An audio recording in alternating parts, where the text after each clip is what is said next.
All right. Thank you all for coming tonight. I really do appreciate it. It's good to see family and friends, and good to see the family and friends of my co-workers, my co-students, my cohorts. So, the title of my presentation is Facilitating a Collaborative Process to Conserve Priority Lands. Why is it called that? Because New Jersey is projected to become the first state in the country to reach full build-out. That means they're projecting 40 years, there's not going to be any more land to either develop or preserve. So, being able to identify these remaining lands and then prioritize them to then focus human and financial resources for their conservation is critical. And also critical is strengthening the land conservation community and getting them more efficient, focus their collaborative resources. So these are the topics I will address in this presentation. In January 2016, I began an internship at the New Jersey Conservation Foundation in Far Hill, New Jersey, about 45 minutes south of here. Quickly got immersed in the work they did throughout the state, from the Pinelands up to the Highlands, doing various projects, like going in the forest and seeing how old the trees were, so we could defend that against the DEP coming in and wanting to clear cut stuff, marking their preserves with signage, building bridges on trails of their preserves, planting cedar trees to replace ones that had been damaged by off-road vehicles. But the project that I was most captivated by is called the Conservation Blueprint.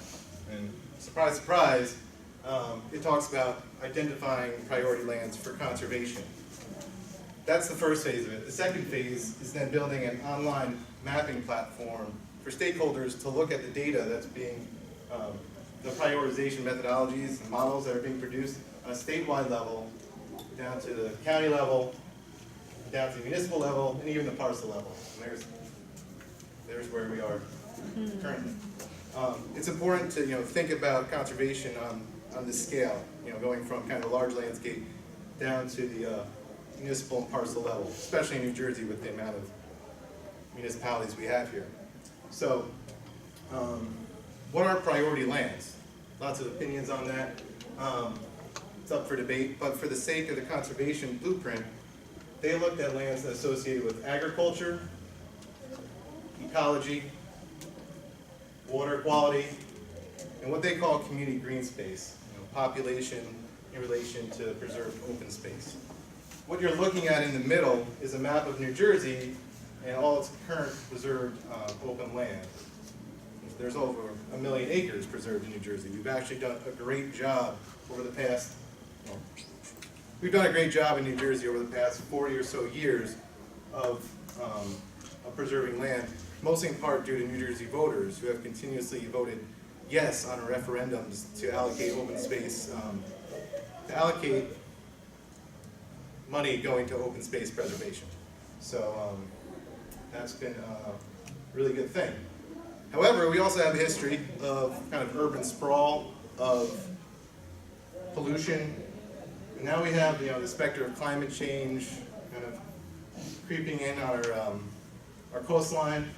And so we have about 1 million acres still up for grabs, and land that's not been developed, land that's not been preserved.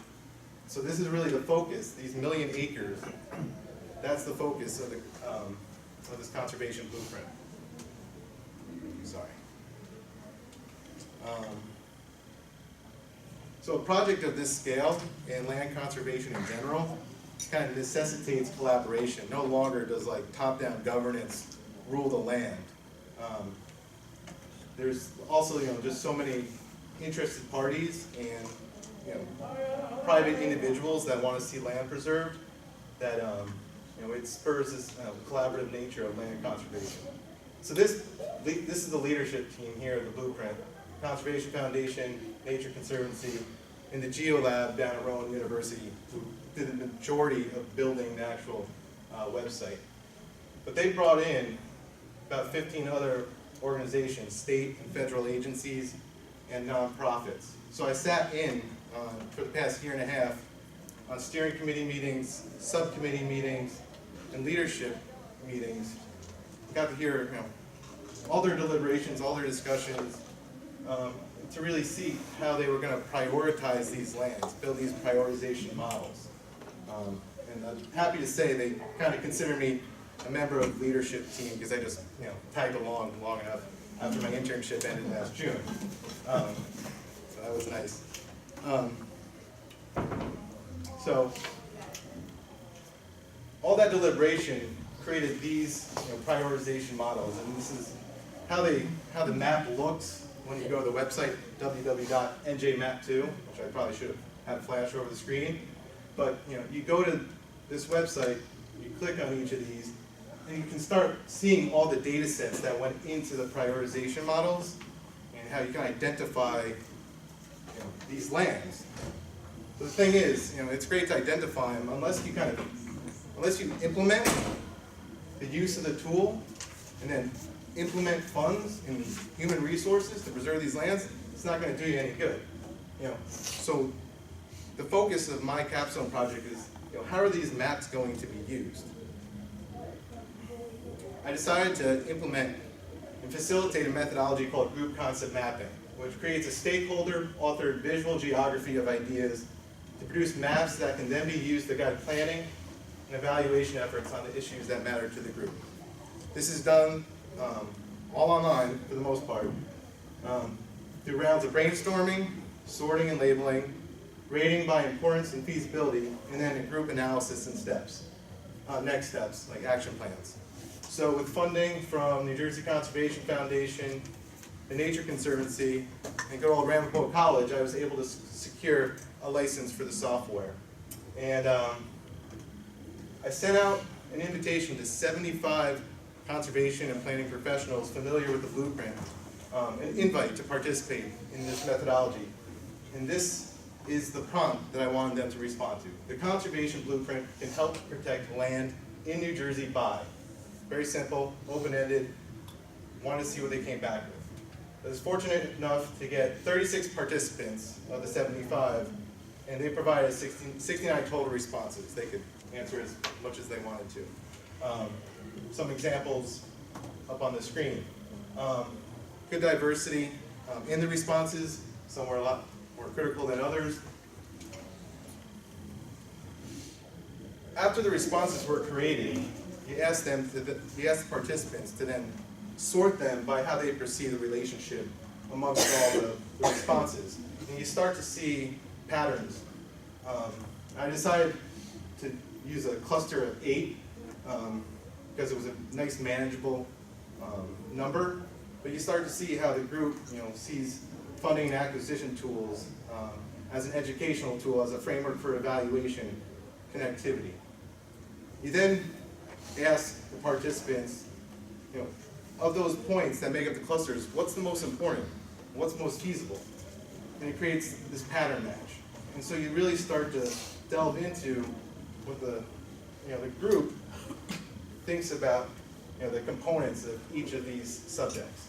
I found it especially interesting that stakeholder collaboration and educational tool came up dead last, which I'll address momentarily. So overall, between the 36 participants in the brainstorming round and 22 participants in the sorting and rating, 44 people of the original 75 did participate. I was really happy to see that we had a pretty good spread, people in the nonprofit world and people in other worlds. And then in their roles here as administrators and land acquisition folks and planners, etc.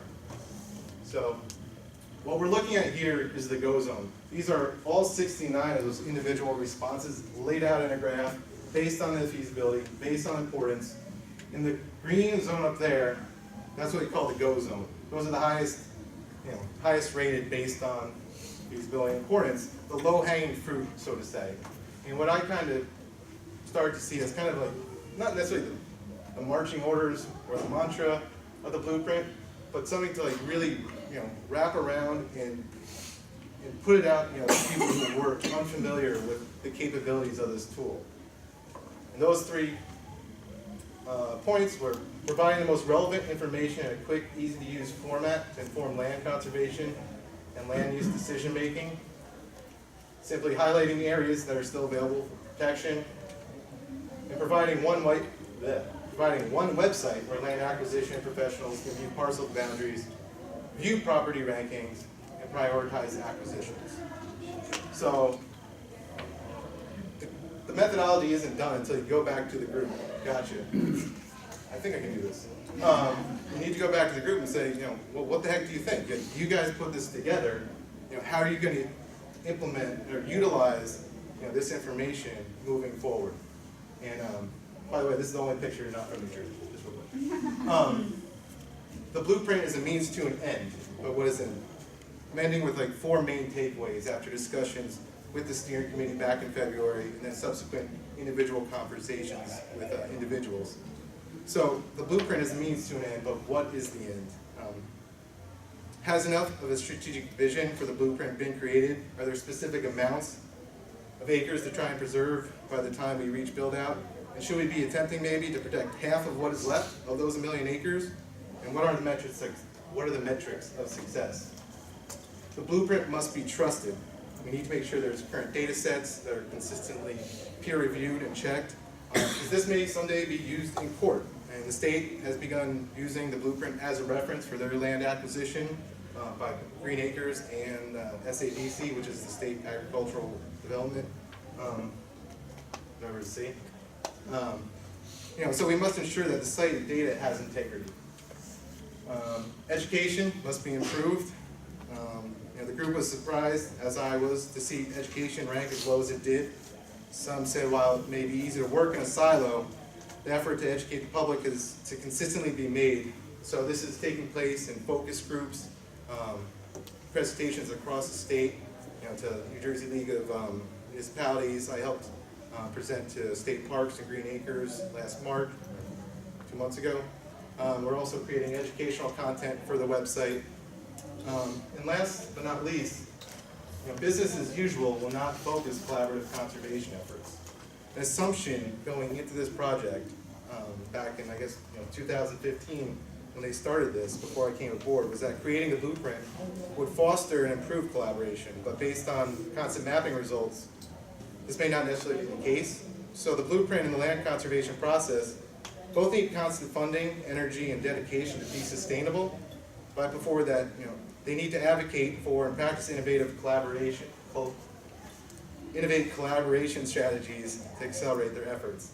And if concept mapping was ever done again amongst this group of individuals or expanded group, I would put forward that perhaps next prompt would be the conservation community of New Jersey can work together more effectively to preserve land by. And so, in closing, just some reflections. And by the way, this is where my fiance and I are getting married. This is also the New Jersey Conservation Foundation. Getting married there in a couple months.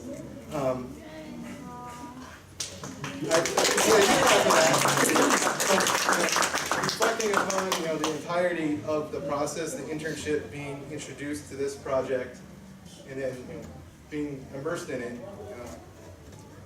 it was just really great to work with all these individuals and organizations. And it really gave me hope in a time that our country's lands are under threat, I feel, by those in charge to protect them. And I plan to work tirelessly with like-minded individuals and organizations in a collaborative manner to protect as much land for this generation and generations to come. So thank you very much.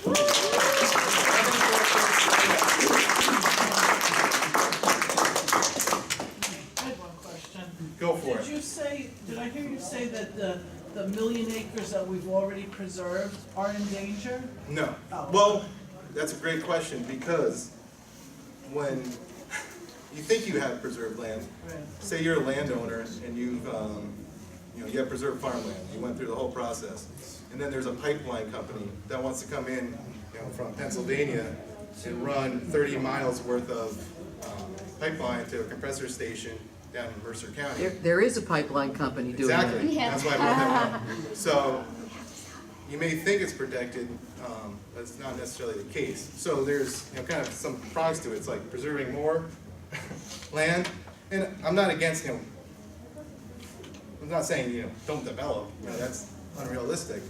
But there needs to be, neck and neck race of sorts, and making sure that the lands that, are focused on are really gonna benefit, the not majority, but they're gonna be impactful, whether it's, for agriculture or water quality, or just giving people an opportunity, that live in Jersey City or Camden or or Trenton, more opportunity to be around open space. So, oh, and then the other thing is, they then protect, the land. That was the other one. Okay. Thank you very much. It was amazing. You're welcome. I have a question. What's the difference in new map from New Jersey Highlands map? Because Well, the in our project I was working. The Highlands map is specific to that region, Oh. and the Highlands Commission, they look, at their neck of the woods and their waters, day in and day out. And actually, one of their GIS guys recently came aboard the steering committee, so it's another layer of, incorporating, personnel and ideas and priorities, and again, opportunities, for collaboration, which is, kind of the crux of what I was trying to help at and contribute to. So, anyone else? Adam.